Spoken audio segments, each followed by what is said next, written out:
Tour guiding its history and development through the years. Are you wondering what its history and development through the years? Tour guiding is one of the oldest professionals of the world. It started evolutionary from an ancient empire, the Middle Ages, the Renaissance, and the Grand Tour together with the modern times of tour guiding.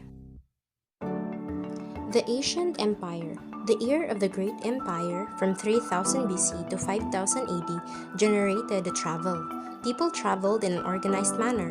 During the era of the Great Empire flourished, the number of guides increased.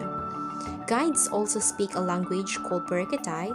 This helped them to be in a better condition. Citizens got the chance to travel. Many travelers continued to travel by land and sea. During the era, the Great Empire, the first great travelers were the Greeks. The rule of the tour guide were willing to share the findings of their discoveries and observations with the rest of the world. People influenced to travel by these reasons. Festivals, shows, Olympic Games. A large number of Roman visitors traveled to Greece because of its fabled mythology, its monuments, and its Olympic Games and other festivals. Hadrian, the most widely traveled of the Roman emperors, restored and enlarged this encouragement to people to prefer traveling. In ancient Rome, the travelers increased in number. They were interested with the beach shore where the Greek ships had been pulled up.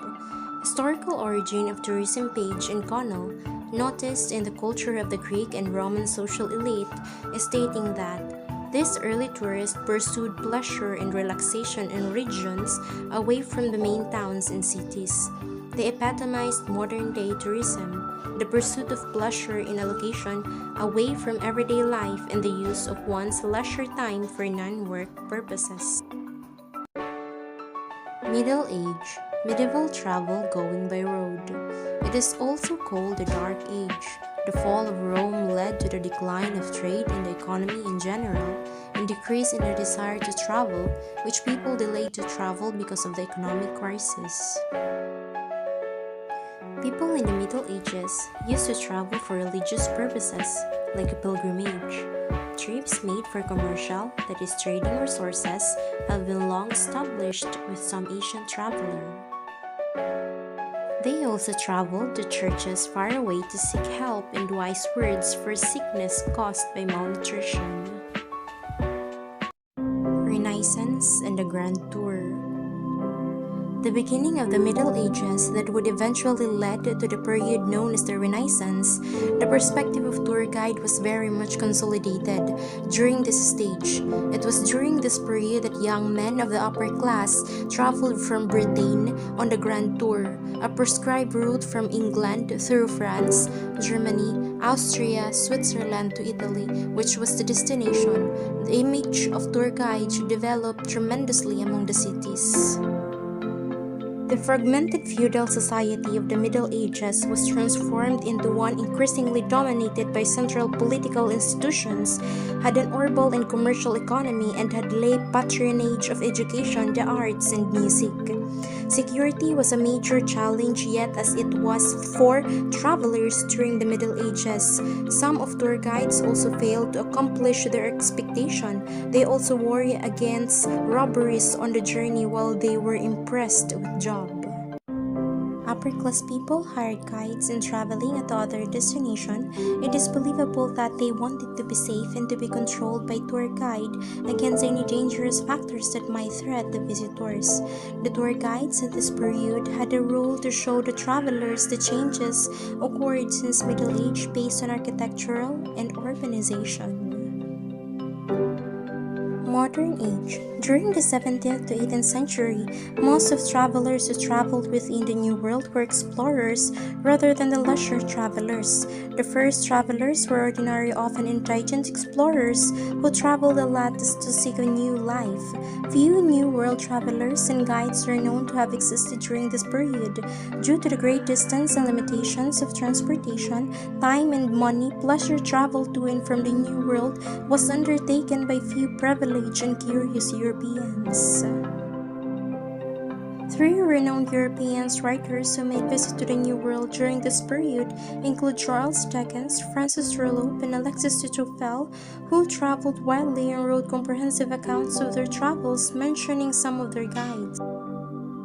19th century, modern tour operators companies that organize group tours and independent travel packages date back to the mid-19th century and most likely have their roots as ticket agents for steamship lines and railroads.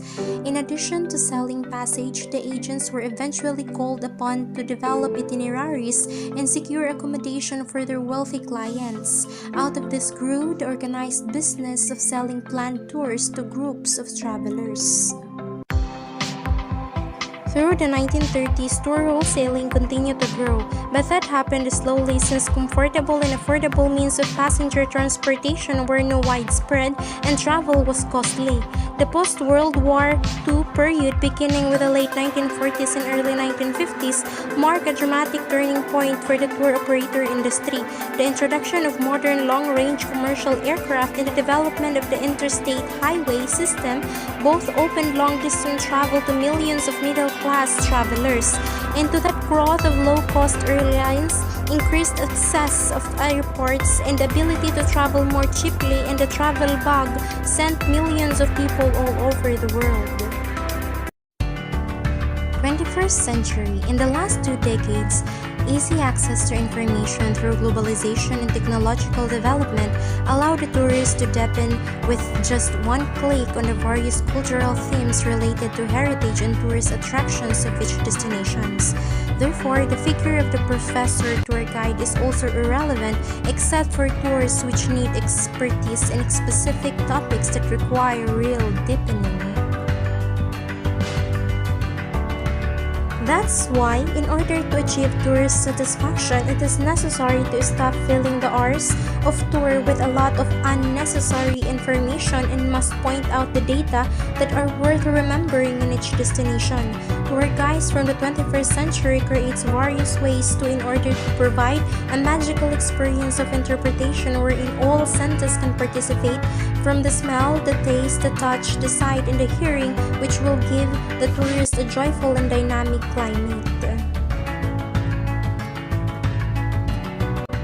Compared to before, official tour guide is no longer a university professor but a cultural partner who will facilitate learning, giving you the exact and precise information worth remembering which has been thoroughly selected.